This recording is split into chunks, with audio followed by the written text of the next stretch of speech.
The Roaring Twenties. Dapper men and flappers ruled the era. Pinned curls, finger waves, bobs, and hair fry-dyed and laid to the side. Sophistication and poise are how this era of black fashion can be described. Many people to this day love to emulate and participate in the trends set during that time. From themed birthday and anniversary parties and other festive functions, the most memorable part of the 1920s is the Harlem Renaissance. The Harlem Renaissance, also known as the New Negro Movement or Jazz Age, began after World War I in 1918. In 1880, Harlem was meant to be for upper-class white families. However, due to rapid overdevelopment, many buildings were left vacant. In the early 1900s, middle-class black families moved to Harlem. There were white residents who attempted to keep the black families out, but they failed. Then they left the neighborhood. The Great Migration of Black Americans from the South to the North between 1910 and 1920 contributed to the increased population as well. By 1920, 300,000 Black Americans had moved from the South to the North, and as you can guess, Harlem was one of the popular destinations. There was a drastic shift in fashion in this era. Flappers, known as short hem dresses, became popular and were mostly worn by dancers who were also called flappers. Women ditched the modest look and became much more free-spirited in their style and attitude. Necklines got lower, dresses were looser so they could dance, and padded shoulder suits became a thing. Many women started wearing men's clothing and adapted what some may call masculine habits. Even with their boyish style, they would find ways to feminize it by including hip ties, ribbons, or wide belts. Furs and pearls were worn to add elegance. Cloche hats were popular during the 1920s and was inspired by fashion in Paris, France.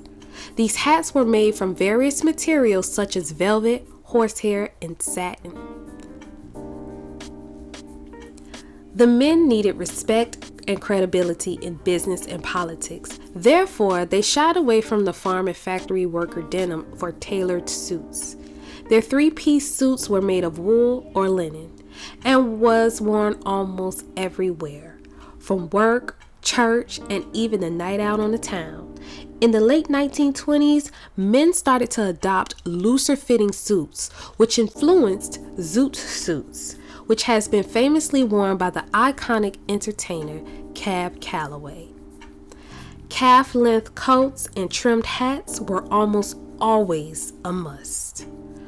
For casual wear, slacks and sweater vests were worn.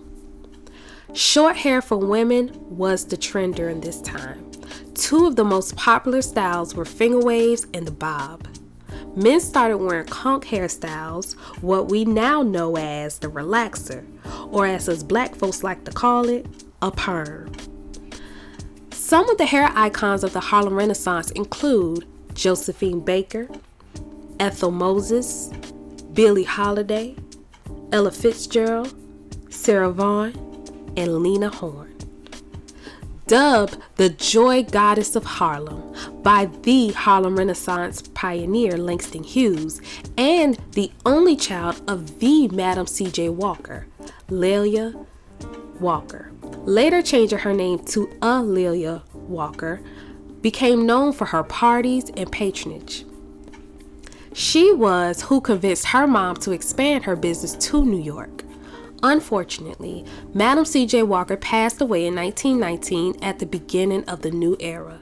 Alelia became president of the Madam C.J. Walker Manufacturing Company and the heir of the estate. In their Harlem townhouse, Alelia ran a famous salon called the Dark Tower, which she hosted for writers, musicians, and artists. Just like many things during that time, it was closed due to the Great Depression. After the closing of the salon, Alelia stated, "Having no talent or gift, but a love and keen appreciation for art, the Dark Tower was my contribution." Her legacy lives on through her great-granddaughter, who was named after her, A'Lelia Bundles, who is an award-winning journalist and author.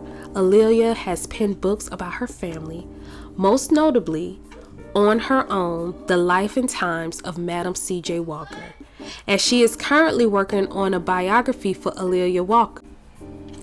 The Jazz Age was not only about hair and fashion among African Americans, but art, literature, and music were prevalent during this time and the driving force of the movement. All these things influenced self-determination and pride among Black Americans. Fashion shows geared towards a Black audience started during the Harlem Renaissance and continued to become very successful during the Civil Rights era. The Harlem Renaissance ended in the mid-1930s, mostly due to the stock market crash of 1929 and the Great Depression. Harlem remains a focal point for Black creatives and Black fashion. Dapper Dan, a Harlem native and fashion pioneer, is a living testament of the influence the Harlem Renaissance continued to have. In 2019, for the 100th anniversary of the Harlem Renaissance, British Ghanaian designer Oswald Boyateng paid homage to the era by showcasing his menswear and for the first time his women's wear collection at the famous Apollo Theater. The Harlem Renaissance was an important and influential era for Black artists, writers, and musicians. And let's not forget the fashion. In this era, Black people were able to control the narrative of their experiences and how they were represented. The Harlem Renaissance is forever stamped in American culture as the golden age for African Americans. How do you think this era would have progressed if not for the Great Depression? Do you believe this may have been one of the greatest eras for Black Americans economically? Does this era still influence hair and fashion today? Leave a comment and let me know what you think.